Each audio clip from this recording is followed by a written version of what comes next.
Hi! We're back.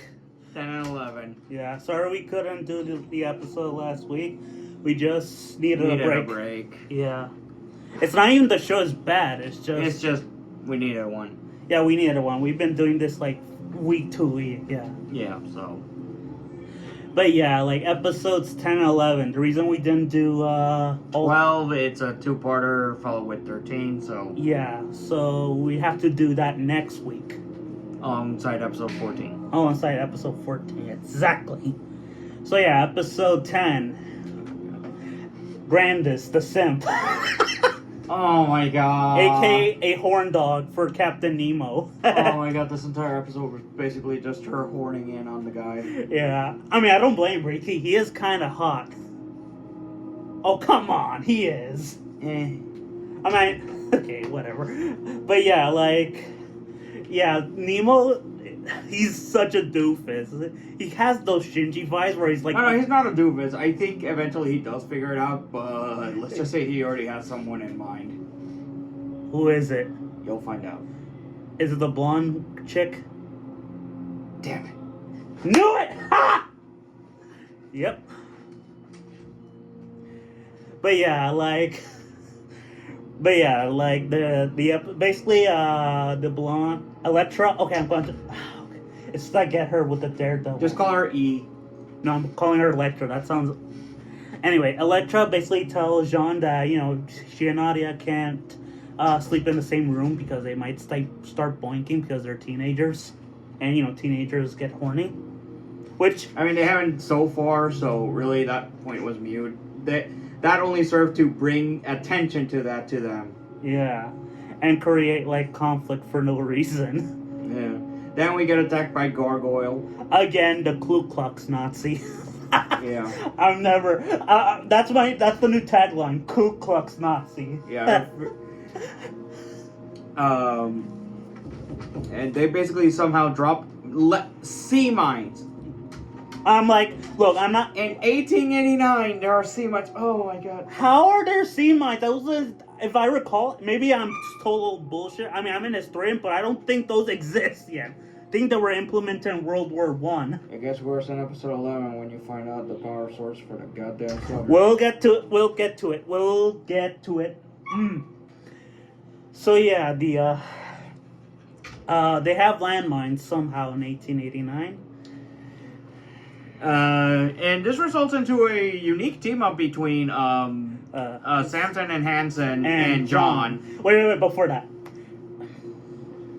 I need to talk about this.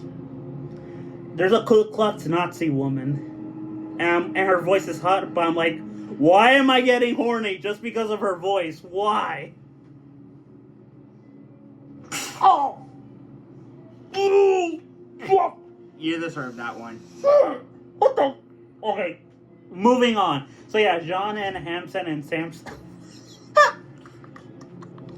Oh my god! Yeah, it took me a while. Oh my god. Their names are similar. And Tweedledum. Yes.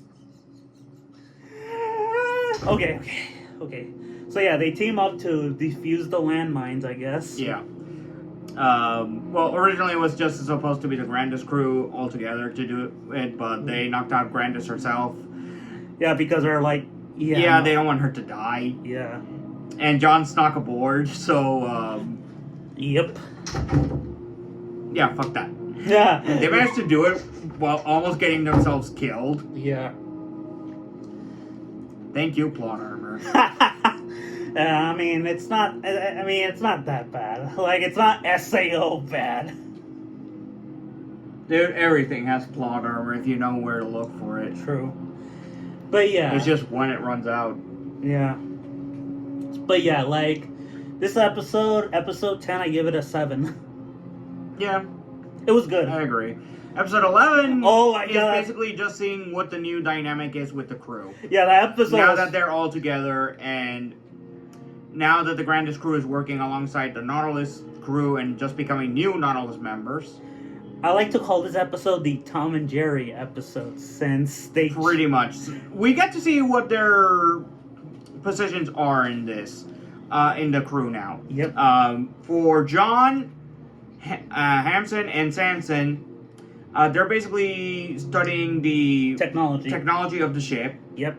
as well as, probably just becoming engineers of it. Yep. Marie and King are studying because they're too young, and somehow King is smarter than the little girl. Oh my god, that was hilarious. Like, good hilarity. Good God. And you're dumber than a cat. Well, a lion. It still counts. And Nadia and Nadia and Grandis are cooking. basically chefs, but realistically it's just Grandis because Nadia won't touch meat with a 50-foot pole. Yeah, she's a vegetarian. To the extreme. I'd say she's pure vegan. Yeah, pure vegan, yeah. Yeah, but the facial reactions in this episode. Yeah, dude, they were gold. They were fucking gold. Gold. I love some of the reactions in this episode with the characters. King's reaction. to eating, like all that. To just eating. To him looking at Grandis with a smug face when she's getting punished. Yeah. Oh yeah. I also love that when he eats the fish, he gets coked out of his mind and just runs. Yeah, we also get to see the power source for the Nautilus, and Nemo basically giving his Miyazaki speech. Pretty much, but in surprising way, I do agree with this speech, just not how it's implemented later. Yeah. Oh yeah. Fuck! Shut up! Sorry, my phone's my wife. Want me to shoot it? Sure. Once I get enough money. Sure. Money. Stop. Oh! You can't stop me, motherfucker! Nice try. This is how you do it. Oh! Oh! Oh. I didn't even need to touch you. Yeah, anyway, moving on. So we learned that the power source of the Nautilus is a fucking bomb! It's a nuclear engine! A nuke! How? In 1889, 46 years before even the first use of the nuclear bombs. How the fuck is there a nuclear energy source in 1889? Like, there's so much you can boil down to, oh, it's just Atlantis bullshit. I'm like, can I just say that? Like, Atlantis is way, way, way too advanced, and it causes, a lot of gripes with this one. Yeah, and I'm like, it's one thing that they have advanced technology. It's one thing to say that it's human advanced technology. Yeah. Not if it's alien technology, okay, whatever. I can live with that. Not so much here because it's technically human. Yeah, I'm like, how? I don't know. Like, just by virtue of this, this episode is still great though. Yeah. Like, that's just one moment in the entire episode. This could have been a 9, but it kind of reduced it to an 8. At least to me. Yeah. Yeah, because the moment they explain, oh, the power sources are a nuke, I'm like, how? That wouldn't be invented until Oppenheimer implemented it. Exactly, like... Einstein had to come up with the blueprints in World War I. Like, again, I repeat, how? Yeah, I'm like... You know what, never mind, let's just... Yeah. So yeah, this episode is an 8 out of 10. I really enjoyed it with the minor... You know, I just realized something, though? Well, post-series, that means Nadia and John and Marie and the Grandis crew had to survive through World War I and II. give me a moment. Wanna bet that at least one of them was in a concentration camp? Oh! I'm betting it's Marie. Stop. You're good.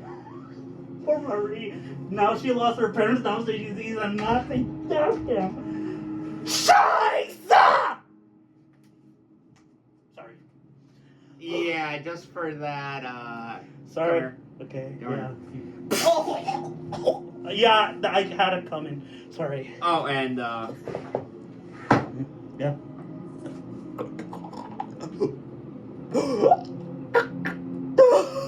oh, I didn't stop. Oh, my heart. Oh, fuck. Oh, fuck. Look at me. Look look at me, motherfucker.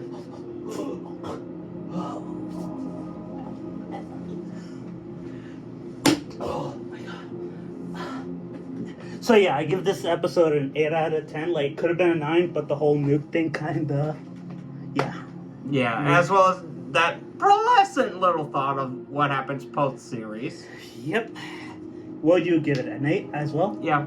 Okay. I agree with this one. Yeah, so yeah. This one was actually pretty good, and I didn't have too much gripes with it like last time. Yeah. So Aside yeah, from the technology bit again, but I think that's going to be a common thing. yeah, like, it's one thing if it's alien technology. It's a different thing that's human technology. That shouldn't be here in this time We period. already said that. Okay, sorry. I'll let that go. Anyway, we'll see you next week. Peace. Episodes 12, 13, and 14. Yep. Peace.